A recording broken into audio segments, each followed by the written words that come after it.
Boom. And we are live with another episode of the Brownwater Banter Podcast. My name is Jared Seymour. My name is Joey Cates. That's right. And we got a great show for you lined up. In the studio today, we have Jason Saucier. He is the director of the Mississippi Department of Marine Resources Shrimp and Crab Bureau. That was a mouthful, but I got it. We're going to be talking about the derelict crab trap retrieval program they got coming up this month, and probably a bunch of cool other stuff as well. But before we jump into that, let's thank the people who keep the lights on for us over here at the Brownwater Studios, man. Right out of the gate, it's 2024. Like we said, it's the year to smile more. We've got Dr. Robbie Williams over at Southern Magnolia Smiles, man. You can look them up on Facebook and Instagram at Southern Magnolia Smiles. They're located right here, Washington Avenue in Ocean Springs. So when you're ready to book that appointment and get those pearly whites shined up, you can give them a call at 228-215-1202 and tell him that we sent you.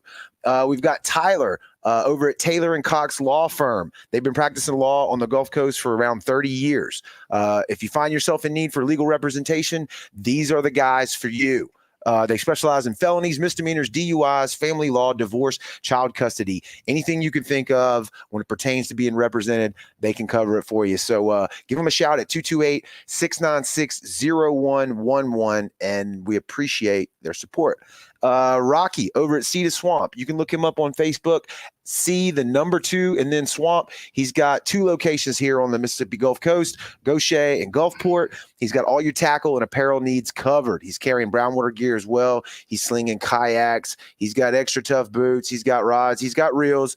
You name it, he's got it. Give him a shout. He's local, 228-205-3964. If you're still trying to get that New Year's resolution, you missed the first month. So at this point, try again next year. Point, you kind of ruined it. But hey, it doesn't mean give up. Right now, you can go call Forever Young Men and Women's Health. Let Kendrick do some lab work on you. Put your health care in the hands of a professional. Maybe you need testosterone replacement. Maybe there's other things going on. Kendrick can figure it out. He can get a plan developed for you, and he can get you off the couch. Give him a shout at 228-363-6623. Tell him that we sent you, okay? And last but not least, Dewey Do Bugs, which is conveniently hosting this year's Bay Rat Bash. They're located in D'Iberville, right across the street from the Scarlet Pearl. They're slinging all kind of boiled seafood, man. They got some really killer things on the menu and doing something that not a lot of people around here are doing, at least that I'm aware of.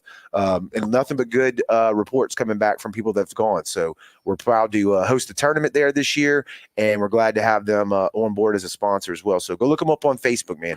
Dewey Do Bugs. Yep. All right. So let me flash this banner up here too. This episode in particular is being sponsored by the Department of Marine Resources. How you want to say it, Joey? Brokered a deal with them, and we got a couple of episodes throughout the next few partnered weeks. up with them. Yeah, that they're gonna kind of have their hand involved in coordinating, and this is the first one of those. So I'm also gonna go back up here and boop. Throw their logo right there in the top corner so we know. Everybody go check them out. You can follow them on Facebook as well. Obviously, you've probably heard of them if you're in our audience. And this is one of the topics that they wanted to talk about. So first, Jason, thanks for being here today, man. Thanks for stopping by. A lot of questions. We always like to start with the guest backstory. So how are you born and raised here on Mississippi Gulf Coast?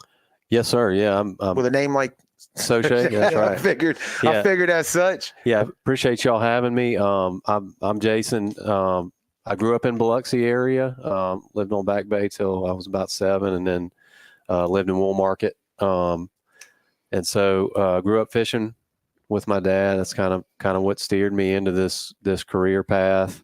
We did a lot of fishing out at Ship Island, a lot of fishing in the bay in the summertime, and winter trout fishing as well. So got my degree at Southern Miss in marine biology.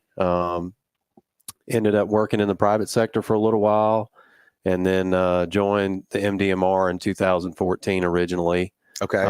And been with the agency off and on since then.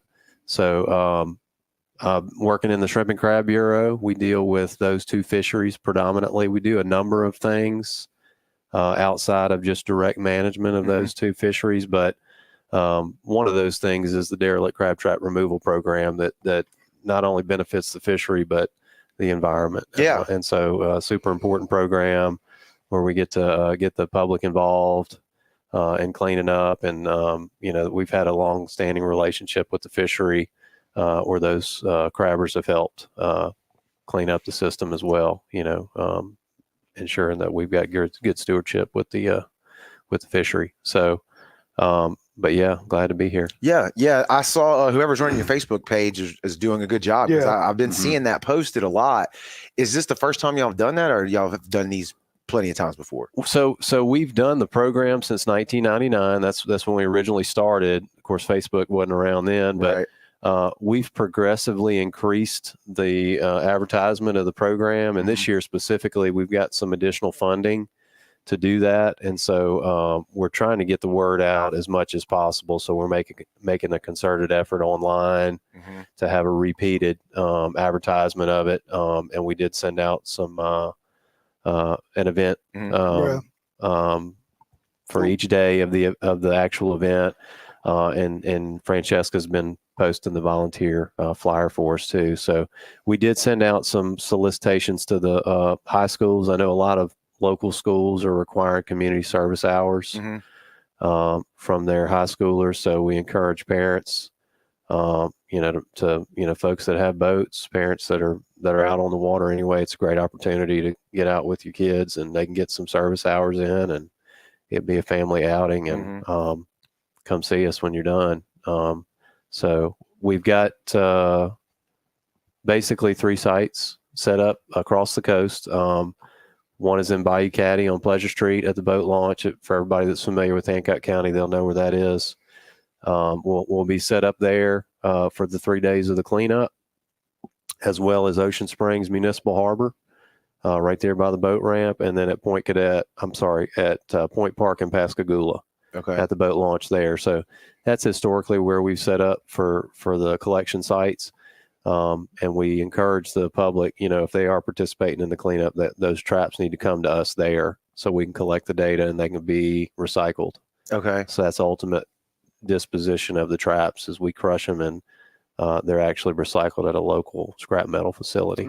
So and I want to give a shout out to Owen Scrap. They've donated the roll-off dumpsters to us the last few cleanups at least, and so at no cost to the state. So they've been a great partner. So I want to make sure that their name gets out there. They've been great. So what time does the event get cranked up? Yeah, so it's I should have mentioned those dates. So the dates are the 22nd through the 24th. That's a Thursday, Friday, and Saturday.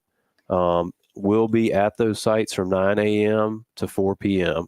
and that's when the public can bring us the gear. Up until that date, so we've got a closure. The crabbers basically have to have time to get the gear out of the water. So the crabbers have a 10-day closure. That first 7 days are the period where they're getting the gear in stages out of the closure area. So just want to remind the public that they can't pick that gear up until the 22nd, even though there might be a closure that's already ongoing. So there's going to be no active traps, supposed to be no active traps in these areas, those dates. Yeah. Starting on the 15th, basically the first 7 days, we're allowing them to get those traps out. So, there, a lot of our big commercial crabbers have to do that in multiple days. They just, the vessels can't handle the gear at once. So that's why we have that built in, and it's written in the state statute that we've got to give them a period of time there, a minimum of 10-day closure. But it allows us to basically give them a grace period, to get that stuff moved out. So until that 22nd, just everything's still private proproperty at that point. Don't go out robbing actual traps. We don't want that. Nothing that. We don't want any of that issue. So. What's the area that we're focusing on here? So it's anything within the first half mile of the mainland basically is going to be closed. So all of your near shore areas. So if you're familiar with the shrimp line, those folks that are grew up shrimping, they know where the half mile is. As that buffer is there for those folks. It's generally that same line, but within that is what's going to close. Everything south of that line will stay open. Okay. And so we did send out a press release, and this is also on our website. I'd encourage folks, if you need to know specifically around the bays where you can and can't pick up traps, if you'll visit our homepage, right on the right when you get to the homepage, Jared's gonna link it here in a second. the first banner picture that pops up is the derelict crab trap removal program. You'll see a big, photograph of a trailer. You on the wrong page, bro. Mississippi Department of Wildlife. It's MD. No. Yeah, MDMR. DMR. Yeah.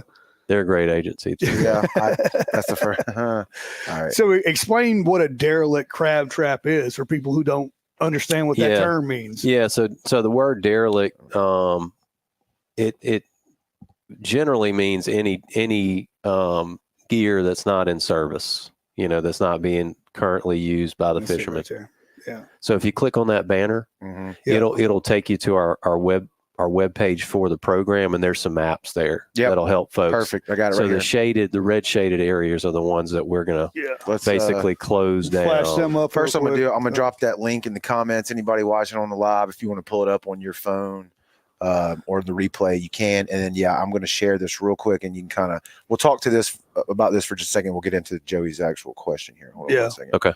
So boom. Gotta go back. All right, so it takes a little bit of a delay here for you to see it. That looks like Biloxi Back Bay. Yeah, hold on. It'll come up. And I think I clicked. Yeah, there we go. All right, that's Bay St. Louis. That's Back Bay. So pretty much all of Back Bay, Fort Bayou. Mm-hmm. And we drew that half-mile line at the mouths of all the bays based on the CSX. So that, that line, and we got some lat-long coordinates on there. In those zoomed in maps for folks, because there's typically a lot of effort in that area. So those points that you see there that are numbered, those dots, if you look at the top of that map, there's a coordinate that goes with that. Right. And I'm kind of getting into the weeds, but go ahead. That's that's important because that's the mouth of the Pascagoula. Those areas typically have a lot of crabbing effort. And so we want to make sure folks are only cleaning up what's actually within the designated cleanup area, and we're not picking up active traps. Yeah. So we certainly encourage volunteers to visit the page. That way they can get that information, or they can come visit us at the site, check in before they go out on the water that day. Back Bay's got a lot of red. Yeah, you can roll pretty much everywhere in Back Bay. Yeah. Pretty much.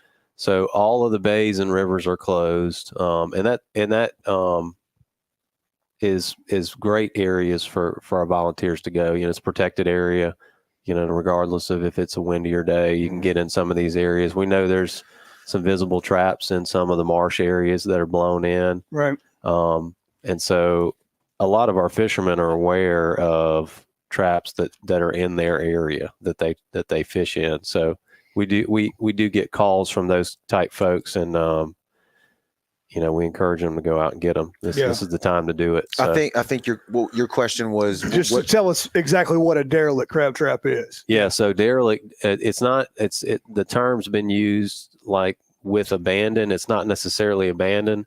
So it's kind of a misconception that the derelict gear is there at the fault of the fisherman. And that's not always the case. A lot of times what we see is,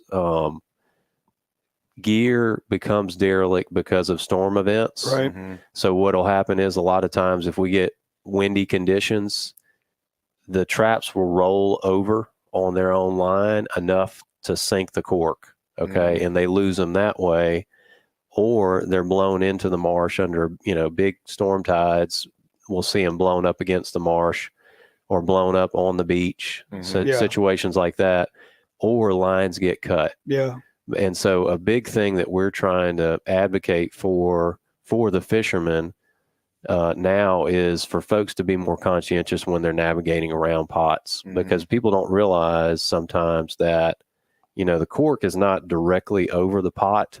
Yeah. Just depends on what the tide's doing. That's right. And there's usually enough line attached there so that they can accommodate the tidal fluctuation and storm events. So if they get wave action, you get 3 to 5 foot seas, those floats will actually pick up pots, and they'll set them back down on top of the rope. So they usually put out maybe 5 to 10 more feet of line than they need. And if the tide's running, like you said, your trap line may be at an angle like that. Right. So you think you have a safe distance of maybe 5 feet, and that's probably not safe in all cases, depending on the depth that the skag of the motor is. So we tell folks to try to stay 15 to 20 feet off the pots at least, because you don't know actually where that pot's sitting compared to the float. So nobody wants that. No. Yeah. In the foot. Do y'all have, I guess this is kind of on topic, but is there a regulation for the float of a crab trap that they're supposed to have? Mm-hmm. Yeah. So there is a minimum diameter size regulation. It's got to be 6 inches. Yeah. It's got to be marked with the information, about the fisherman. Yeah. Basically the traps, tags got to be in the trap with the fisherman's name. And then if you've got whether it be a recreational or a commercial crab license, that number's got to be on the float, and then the MI number or whatever state registration number, unless they're painted. And that's a situation for commercial crabbers. They'll register a paint color.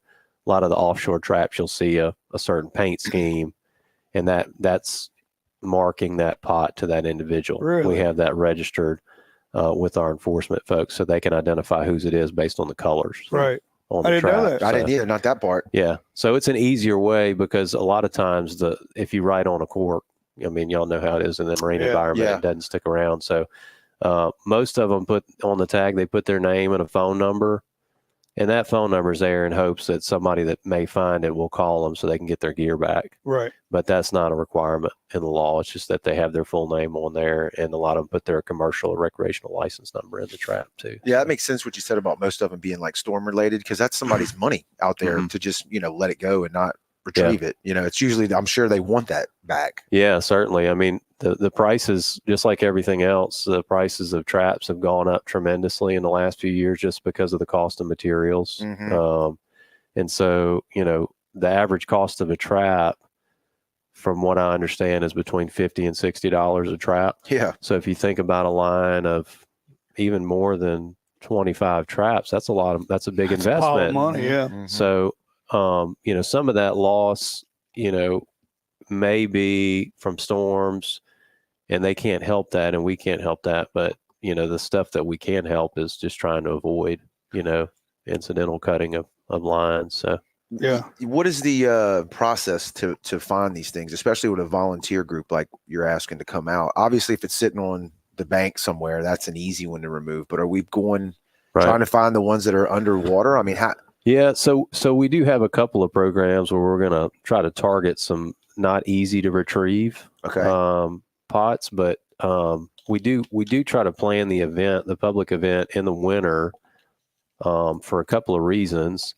But one of those reasons is to take advantage of the winter tides. And so we try to look at what weekends we might get a bigger tidal swing, and the low tide occurs in the morning. Okay. So that some of these traps that are in shallow areas will be maybe partially exposed. And so folks can get in. They're kind of tough to get into in the bays because everything is mud bottom. Right. So if you can see the trap, it's going to be tough to get a boat in there unless you got a John boat. So we do it for that reason.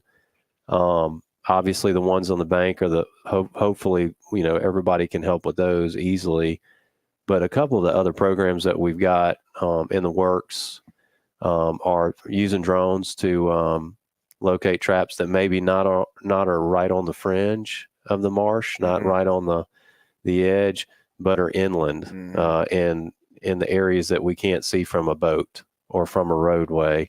And so we've done it with some folks from Coastal Extension just at one site. They've had a program where they've been flying over Deer Island and identifying just a lot of different types of marine debris, including derelict fishing gear.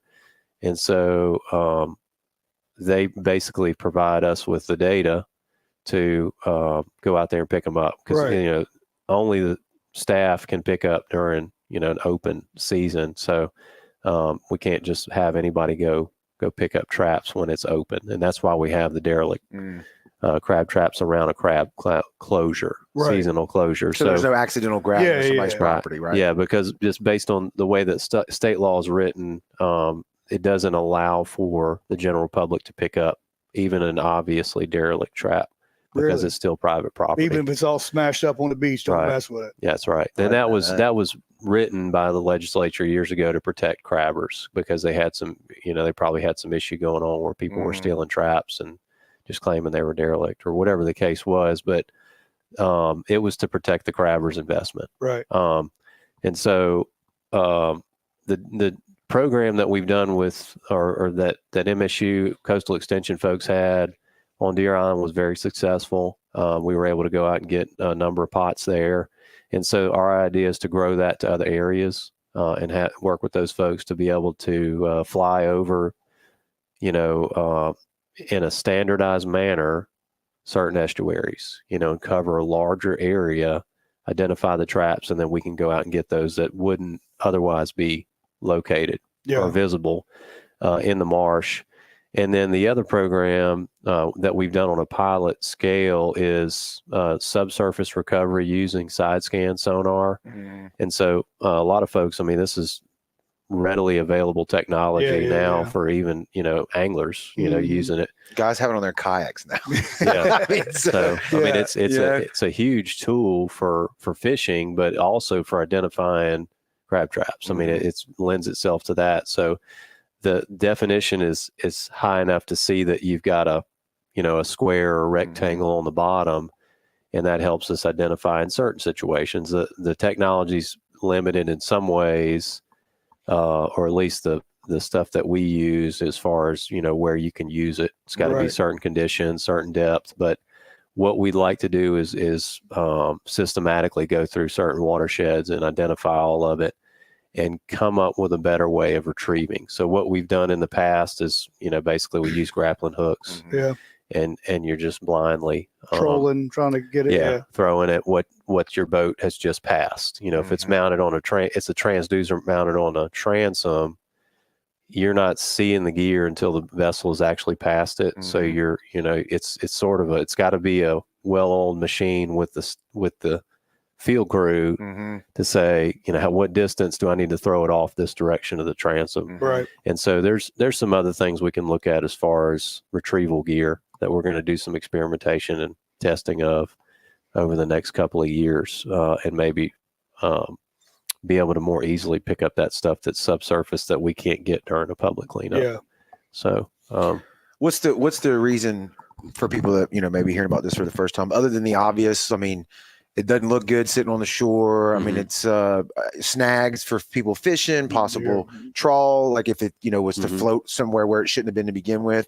Was there any prop, hit it, boat prop? Yeah. Yeah, all of those things for sure.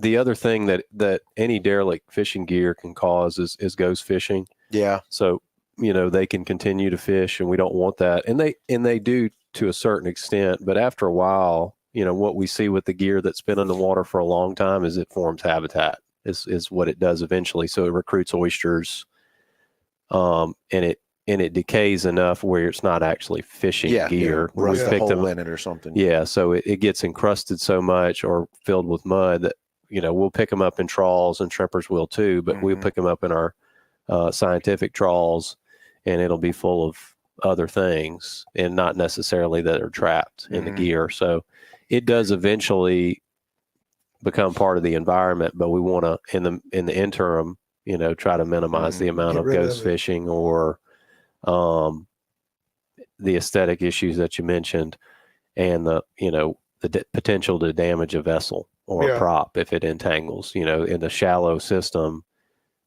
if it's right below the surface, you're not going to see it, especially if you're not familiar with that area at low tide. You're not going to know to look for it. So we're trying to prevent that.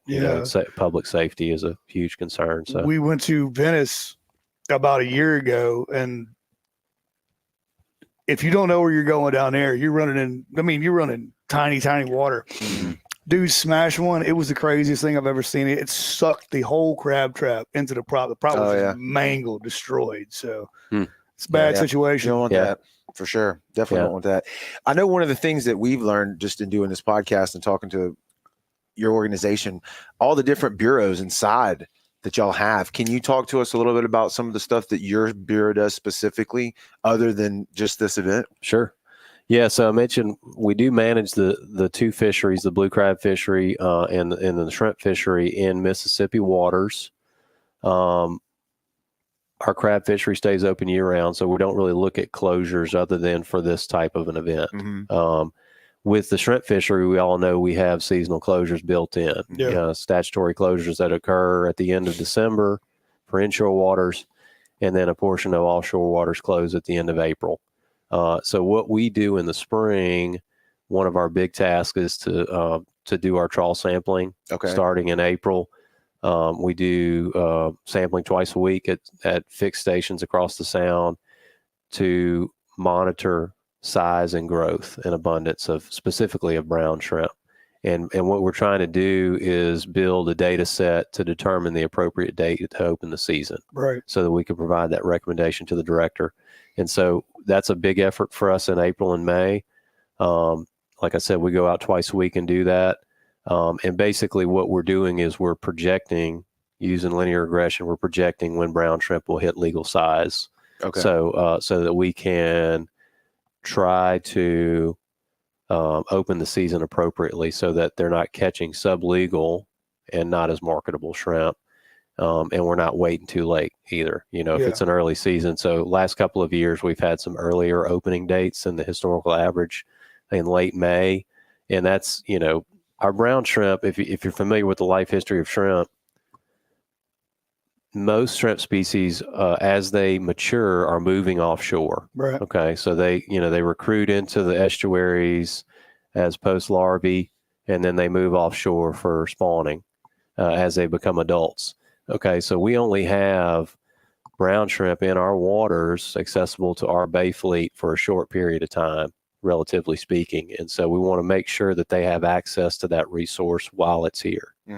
And so it's not always that it's the biggest shrimp, but if we were to wait to allow them to grow some, we might lose them.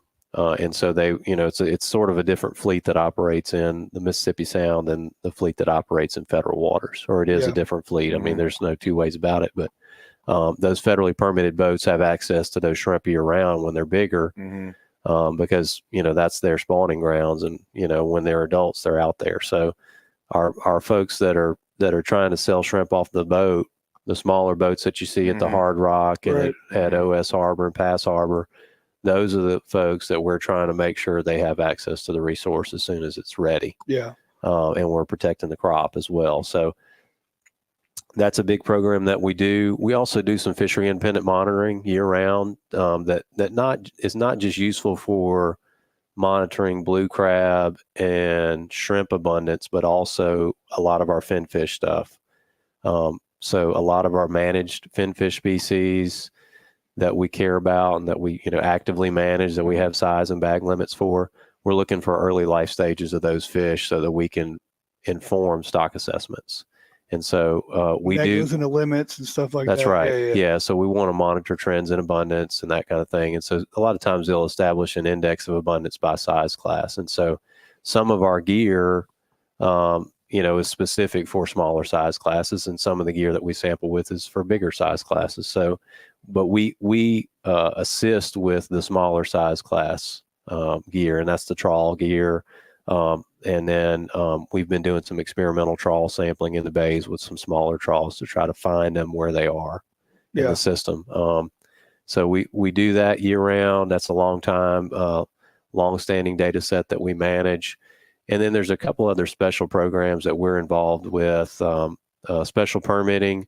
Any of the folks that do research in our marine waters down here, anybody that collects brood stock for aquaculture purposes, anybody wanting to use experimental gear, anybody wanting to harvest underutilized species, there's a special permitting process that they have to go through with us, and we manage that program. What's experimental gear?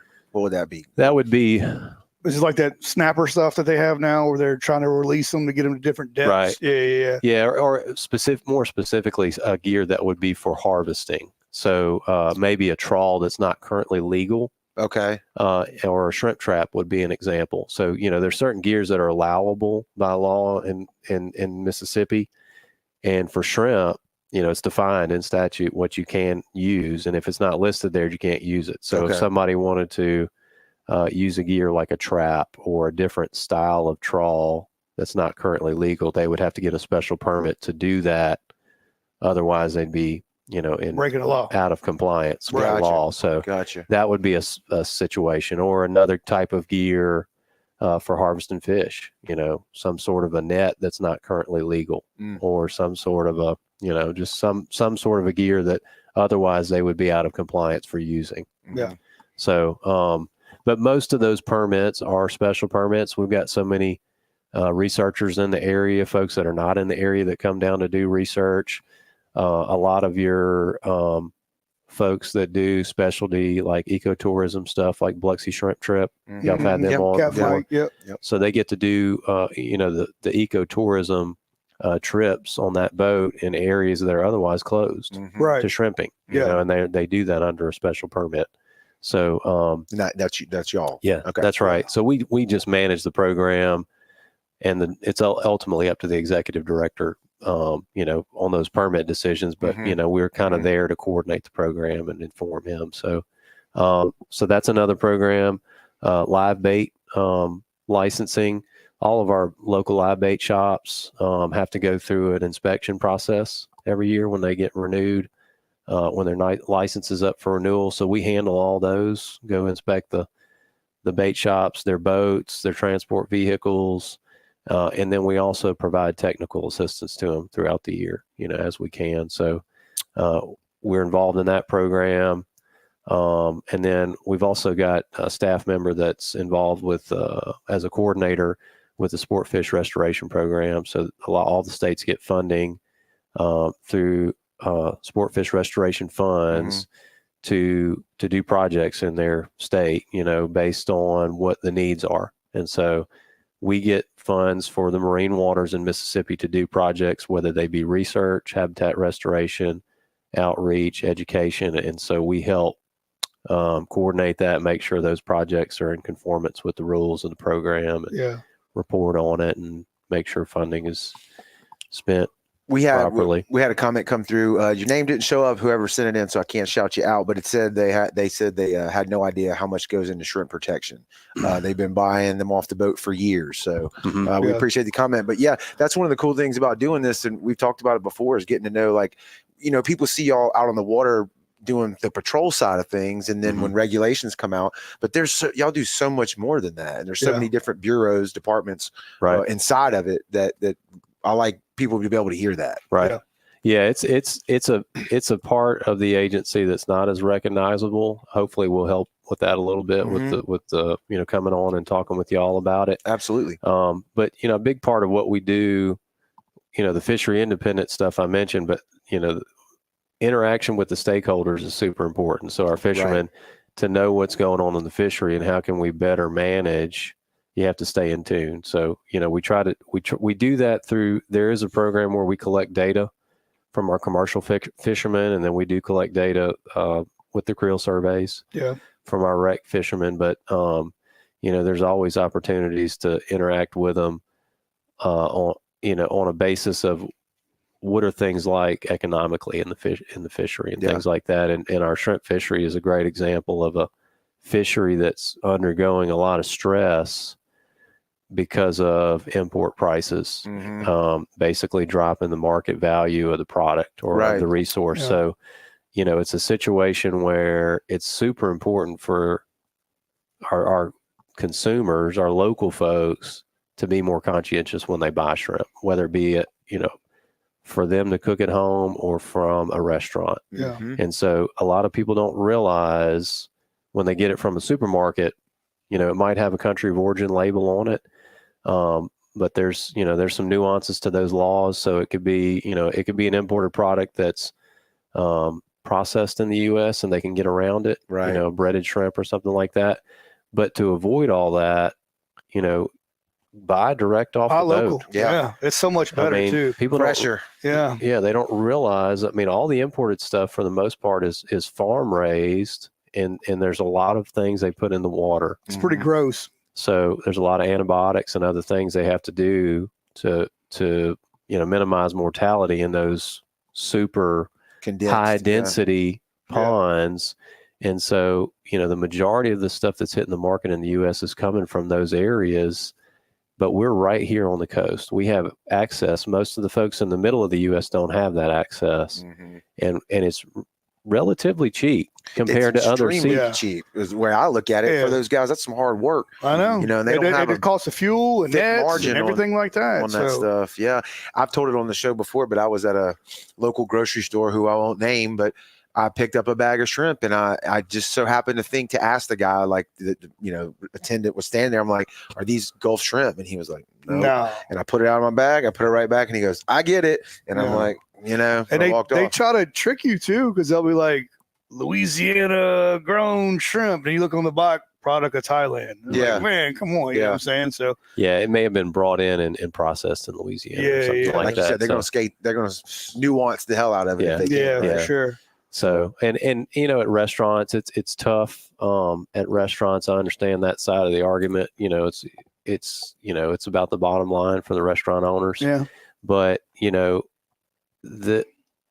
at the end of the day, we should be more concerned about keeping our local folks employed. Correct. And keeping that, that historical fishery going. I mean, it's part of our heritage here.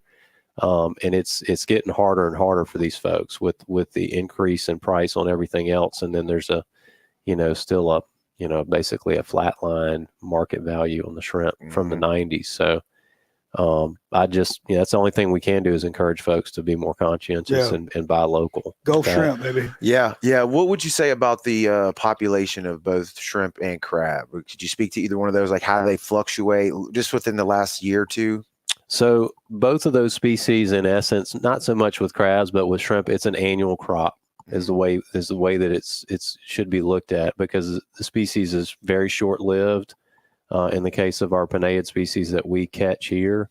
And so they're managed as such. So, that's why we have these seasonal closures, is to protect next year's crop. We look at it like that, of we don't want them catching anything that's sublegal because they can't sell it anyway. Right. And because we want to preserve it till it's more marketable. And so our landings data shows, that we're right on par with the 5-year average as far as shrimp landings. But the value is down like 40% from the 5 years. So the value is really the issue. It's not a market driven. Well, it is a market driven fishery at this point. It's not an effort driven issue as far as fishing effort goes, as far as where the population is with the short lived species either. So environmental conditions have a lot to do with your annual crop species success or not, non-success in recruitment. And so it really comes down to a lot of factors like localized rainfall. Right. Or in the case of, the Bonnie Carey. Yeah. So, the freshwater intrusion from Bonnie Carey had a huge impact on recruitment that year, which more than likely had long lasting impacts to our brown shrimp fishery for a couple of years after that. But we do see cyclical changes in abundance in crabs and shrimp, usually a 3-year cycle or so. And those usually you can tie to climate conditions. So localized rainfall, whether you had a wet or a dry year the prior spring, for instance, with crabs, a wet spring generally results in a better harvest the next year because they have better protection in the spring when they're juveniles from predators, because everything eats small crabs, everything else in the water. It's the opposite with shrimp. A dry spring that year causes higher salinities. A mild winter, higher water temperature causes good recruitment for that summer. And so you usually can tie it to those things. Okay. That's kind of like the boom right now with oysters. Crawfish are so high because of the drought that we have, but oysters are thriving because the salinity is so high. Yep. And so I don't have any concerns with either one of the fisheries as far as biological concerns. Okay.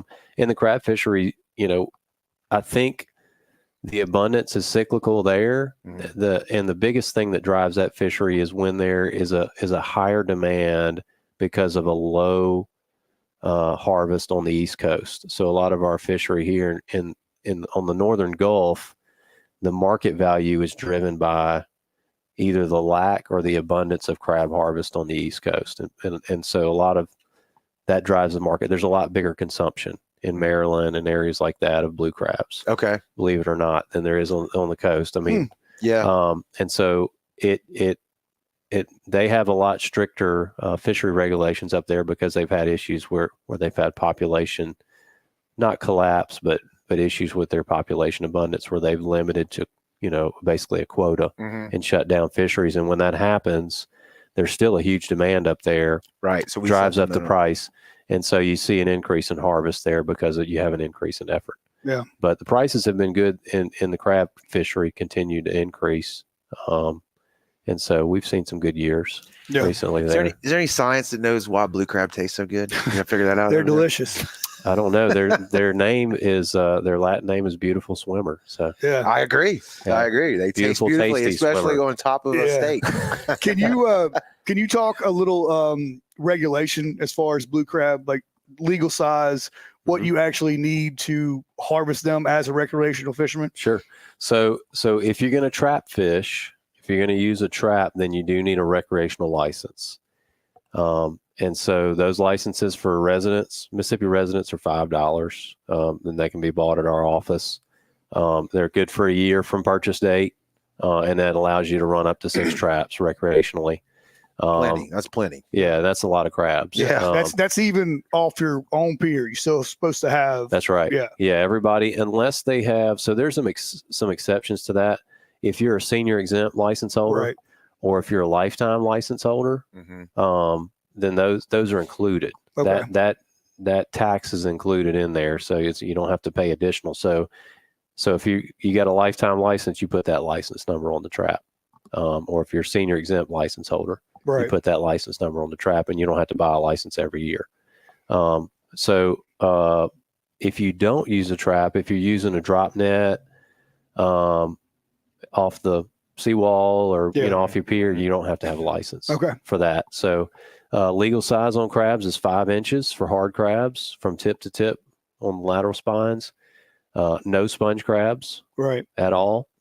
Soft crabs can be any size. So if you do get lucky and find a sponge crab, it doesn't matter the size. It can be small. Soft crab. Soft crabs only. Yeah. And they need to be kept in a separate container. So put those in your ice chest. Right.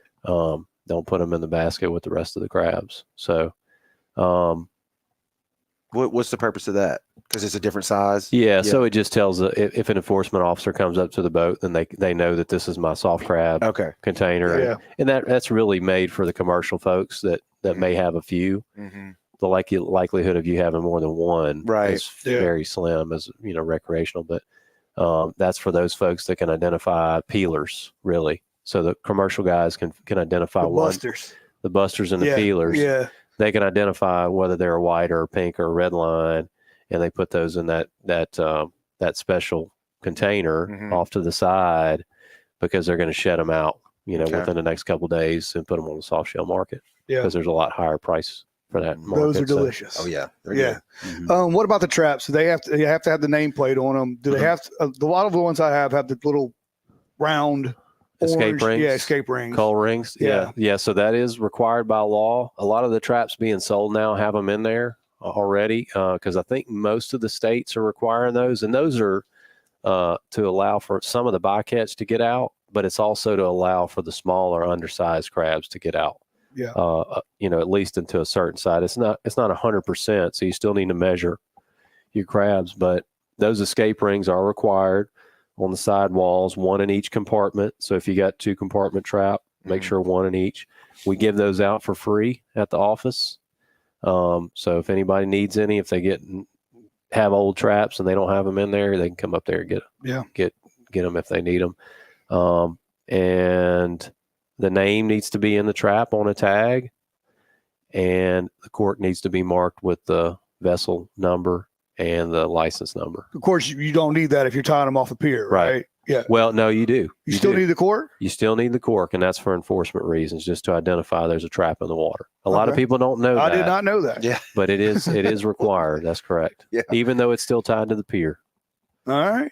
So does it need to be sitting in the water though? Like, in other words, drop it down to the height of the water, even though it's tied to the pier. Is what you're saying? Yep. Yeah. Okay. Yeah, I would tie it to the trap and just have it attached on a separate line, or just have it sliding up and down the dock line. Gotcha.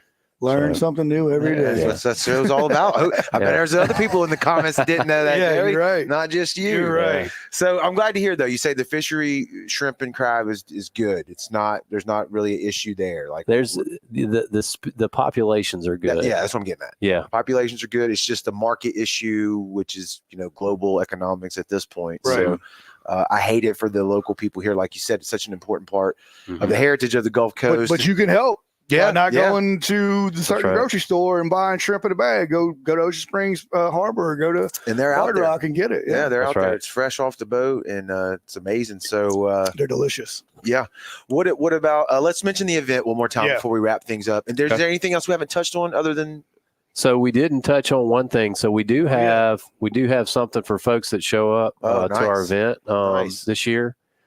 We try to give our volunteers something, but I don't know how to show that where it shows up. You got it right there. Nailed it. So that's the front. This is the back. That's pretty sweet. So we're going to give these out cool. to all the volunteers that show up, all the contributing volunteers that show up this year to the event. Nice hoodie. Basically, we just want you to show up and bring us a trap or bring us a lot of traps if you can. But we'll have those for everybody that shows up. And then on Saturday of the event, we'll have lunches as well. We're going to try to do box lunches for everybody that shows up on Saturday. Or if you can only work on Thursday and bring us some traps, come back out on Saturday and get your lunch. Yeah. So I don't think we asked this yet. What's a normal turnout as far as the amount of people that participate and traps removed? Yeah. So we usually get, I think the last event we got right around 300 traps. We're trying to beat that this year. Yeah. Over the history of the program, we've collected over 22,000 traps since 1999. And so that's been a few of those events were really big events. And we got, if it follows a storm event, I would say that probably then you're going to have a large influx. Yeah. So, they had an event in 2007 that was real big. That was after Katrina by a couple of years, but it's been very successful. And we hope to get more than the 300 this year. And so we encourage folks to come out and help us try to beat that number. We usually get about 100 volunteers. Okay. I'd like to beat that again. The same thing there. And we're collecting data when you bring us the trap. That's why it's important to bring it to our site so we can collect information about it, like condition, location is super important because it helps us know where the hot spots are, where these things are collecting. Because there are some hot spots where, if you're fishing in a river and they get a big storm event, it rolls these traps down the river, especially the ones that have lost the cork, and they usually pile up on shoals. Yeah. And so if we know where those areas are, that'll direct our subsurface recovery efforts a lot more effectively. And then we do record information on bycatch and things like that, so we can know what the impacts are. Yeah. Is there a place on y'all's website or maybe even the event, if a fisherman is out there, they're not going to do the event, but they know where one is or coordinates or something like that? So we are working on an app that folks can report it to us. And that's not in the works, but in the meantime, if they know where they are, they can call us anytime. And I don't have my email necessarily with me. They're welcome to email me, but if they go to the Shrimp and Crab homepage, they can find that, or they can just call our general number 374-5000 and ask for somebody in Shrimp and Crab and explain to us where it is, and we can go get them. And so we always encourage folks there, but we are working on an app, so it'll be a sort of a real-time reporting citizen science program. Yeah. They can take a picture of it, and it's through Esri or ArcGIS, so it'll have a map there where it drops a pin where you are, and you can just say to use your current location, and it basically tags that, and we know exactly where to go to get it. Yeah. But that'll be rolled out in the near future. We'll add that to the derelict page. And they can find it there. That's cool. Yeah. It's in the comments below. So y'all go check out the event February 22nd through the 24th, and go see if you can get a cool hoodie. Clean up the environment. So give us the times again on that. 9 to 4. 9 and to we're going to 4. be at Ocean Springs Harbor, Pleasure Street Boat Launch in Bay St. Louis, or on Bayou Caddy. and then Point Park and Pascagoula. There it is. Well, Jason, we appreciate your time for Yeah, coming out, appreciate it, dude. man. Thank y'all. Great conversation. Thanks everybody that tuned in, and let's clean it up. Let's get them removed. Yeah, let's get them out of there before you catch it on your boat, prop. That's right. That's right. Y'all keep tuning in. We'll keep doing them. We'll see you.